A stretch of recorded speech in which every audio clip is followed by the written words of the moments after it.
Buenos días, raza. ¿Cómo están? Quiero platicar con ustedes. Espero que su día haya amanecido con un cafecito bien calentito, raza. I hope your day started with a nice cup of coffee. I want to gossip with you. I have had a week. Let me tell you. Our week started with crossroads and decisions to be made. And, I want to let you all know that when crossroads come into your life and you have to make decisions, you always have to be ready for the consequences, right? But our week started with us having to go pick up our niece from college. She has finished her first year of college. We are so proud of her. And her brothers and her brother and her mom and me, the whole family, we went to pick her up. We had made plans. Our plans were like a itinerary on a trip. We're going to get going at 8 in the morning. We should be there by 1. We should be somewhere else by 4. And you make plans, and then the crossroads hit, and it doesn't turn out the way that you want it. And one of the crossroads is we headed out of town, and as soon as we headed out of town, one of the vehicles broke. So I pick up the phone, ding, call my other sister. Hey, we're broke down. We decided to head back because the car was smelling funny. But it was something on the radiator side, but we thought we could drive it back slowly, so we started driving it back slowly, but then we decided we better not. We're going to break the motor. So we stopped, and then we got picked up and pulled the truck back home. We weren't that far, so that was the good part. Then we got into another vehicle and started our little trip again on a different itinerary. We were behind schedule, so that was still okay. We just needed to pick her up from college and come back home. But those are the little things that happen, and your plans that you make have to change, and sometimes you have to change things because you have to, not because you want to. But when you have to change things because a crossroad happened and you have to make a decision, think wisely when you make that decision. We went all the way to where we needed to go in the next vehicle, and we came back home. And it was okay. We had an awesome time going to pick her up from college and just watching the other kids going home from their first year at college. But in life, you're going to have to make those decisions, even if it's with people. Last night, we had an awesome gathering at my house here with our cousins that came from Washington, Georgia, and Austin.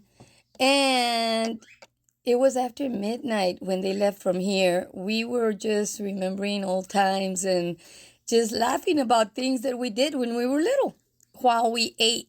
Because it was like we had made tacos and Ophelia had made fresh tortillas, and we were all eating, drinking Dr. Peppers and waters and just enjoying the years that have passed.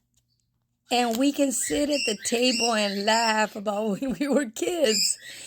I was telling y'all during the week that the best thing is to sit at the table, grab your cup of coffee, and enjoy the gossip. Because when you have a family as big as our family is, there's members of the family almost everywhere in the United States. Minnesota, Ohio, Colorado, Washington State, New York, Florida, Georgia, and of course, South Texas. And we enjoy laughing about being bad kids. So we were laughing with our cousins. One of our aunts, she had six sons, I think. Freddie, Chapo, Junior, Eloy, Beto, and Angel. I think his name is Angel, the baby. 6, all boys. And they're all over 40. So it's like we have a lot of years of memories, but we also have a lot of years of being apart as a family. But we still got together last night after about 10 years of being apart. And I love just hearing the different types of conversations about our grandchildren now. Because all of us have grandkids. And it's like, and some of us still have kids that are college age and going to college. My daughter went to college, graduated, and has been a teacher for almost 15 or 16 years. So she's past that stage, but I do have one daughter that I sent to college, and she was also a first generation college student. So I understand a lot of that first generation thing because my daughter was first generation. I didn't go to college. I was a farm worker. Growing up, we were migrant farm workers. There was no, you're going to go to college. If you're a girl, you're going to go to college. No. If you were a girl my age, growing up, you were thinking, how the heck am I going to get married to get out of this family because all they do is have me in the damn fields. And there's got to be something better than that. So then, there's crossroads and decisions that we make in life. All the way to the point that I became a correctional officer later in life. But I loved that job. I was always told by my ex-husband, that I was a jailer anyway. I had my rules and I still live and abide by them.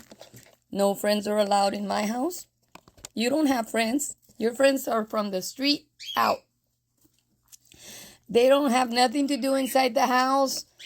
All they do is cause problems. Marital problems, because why?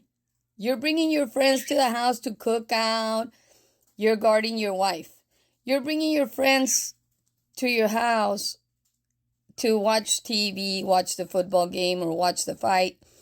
And they're watching how you get treated by your wife. And that starts the static between you and your spouse. There's decisions that you have to make. And I'm sorry, in my opinion, one of the decisions that needs to be made is friends are not allowed in your house. They're from the street out or in the garage and out. If they actually need something. Co-workers, you work with them 8 hours a day. That's enough. You don't need to bring any co-workers home. I always live by those type of rules. And it's hard at 60 to change those rules for somebody that's used to creating problems on his own by bringing people to his house so that they can see how he gets treated, and then he gets to lose his wife or spouse or partner to his coworker or friend because he decided to bring him home and he doesn't realize that. I see it a lot here on TikTok. Make rules for yourself, follow them. Don't worry about what people are going to say. Enjoy your life. But remember, when those crossroads come around, you need to make the decision. And I hope that it's the best decision for your life. I hope that at the end of the day, you get to sit with a tea. If you don't drink coffee like me, I can drink coffee and still go to sleep because this is my drink of preference. But you need to realize that sometimes your decisions bring you the worst outturns. So deal with the consequences. Deal with the consequences and move on. Have a nice day.